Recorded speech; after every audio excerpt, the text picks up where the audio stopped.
Salut à tous, c'est Mickaël et j'espère que vous allez bien. Sur cette chaîne, on parle de cybersécurité et aujourd'hui, on va aborder le sujet du deepfake, un sujet qui commence à faire de plus en plus de fléaux dans les recrutements.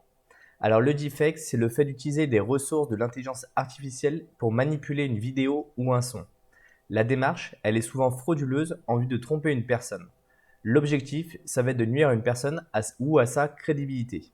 Alors le terme, il est apparu en automne 2017 sur Reddit quand un utilisateur a mis en ligne plusieurs vidéos pour adultes avec le pseudo deepfake.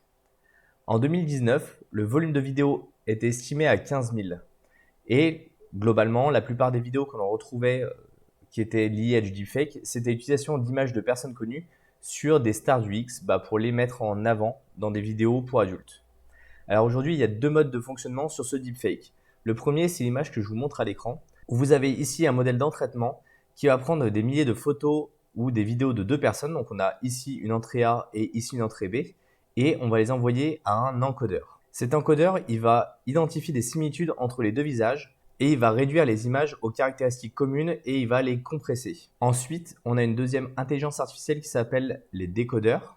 Donc c'est un IA qui va récupérer les images qui sont compressées et qui va recréer des visages A et des visages B.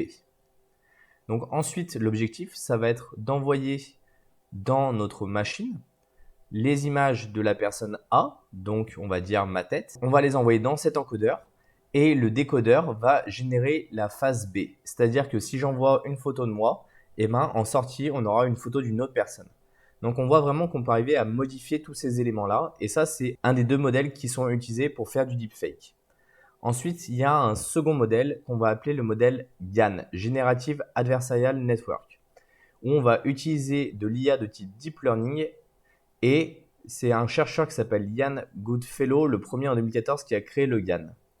Alors l'objectif, c'est d'avoir deux modèles d'apprentissage qui vont s'entraîner mutuellement.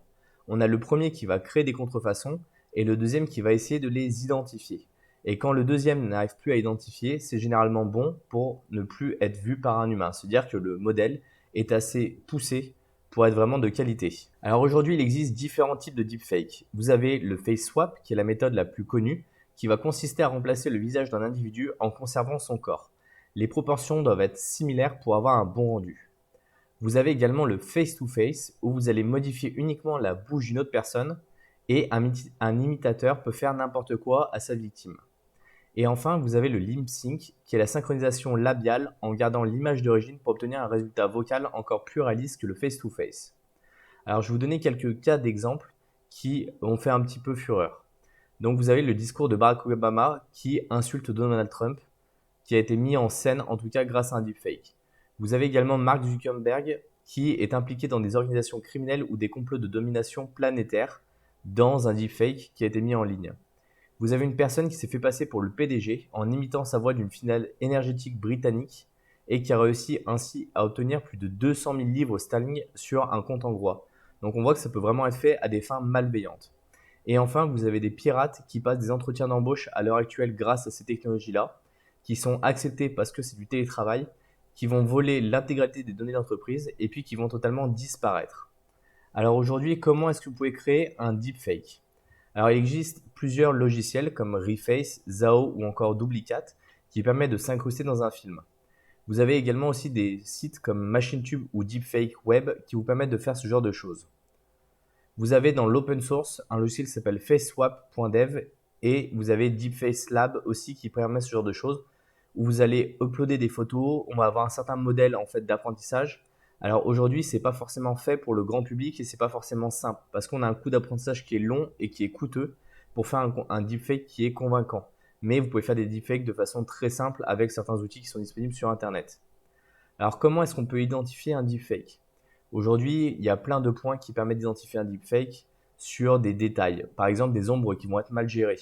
On va avoir une personne qui va être à gauche et l'ombre va être du même côté. Et où on peut avoir une personne qui est à droite et l'ombre qui va être en face d'elle. Donc on voit que finalement les ombres ne sont pas forcément très bien gérées. Des détails de la personne qui sont peut-être pas assez précis. Aujourd'hui, on a Facebook, Microsoft et des universités américaines qui ont créé un consortium qui s'appelle le Deepfake Detection Challenge et leur objectif est de créer des IA pour identifier les vidéos qui ont pu être modifiées parce que c'est en train de faire des fléaux sur les réseaux sociaux. On a d'autres tendances comme le shallow fake, qui est l'édition de vidéos pour accélérer ou ralentir le discours d'une personne pour changer son intonation. Et ça va changer en tout cas la perception donnée de la vidéo. Si vous ralentissez vraiment la vidéo d'une personne, elle va avoir l'impression d'être un petit peu comme si elle était sous alcool ou stupéfiant. Et si vous accélérez, et ben pareil, la personne aura l'impression, du moins le discours de la personne sera perçu comme quelqu'un de plutôt énervé. Donc on voit que finalement, en éditant de la vidéo, en accélérant ou en ralentissant le temps, on peut influer justement sur la perception des autres personnes en question. Si ça vous intéresse, je peux vous mettre également plusieurs sources dans la description. Dites-moi ce que vous avez pensé de la vidéo, dites-moi si vous aimez ce type de vidéo où on vous explique des thématiques. Pensez en tout cas à mettre un pouce bleu, à vous abonner à la chaîne YouTube. Et si vous aimez en tout cas la cybersécurité et que vous avez envie d'aller plus loin pour en apprendre, je vous invite à télécharger le guide qui est disponible directement dans la description. On se retrouve dans une prochaine vidéo. À la prochaine. Salut!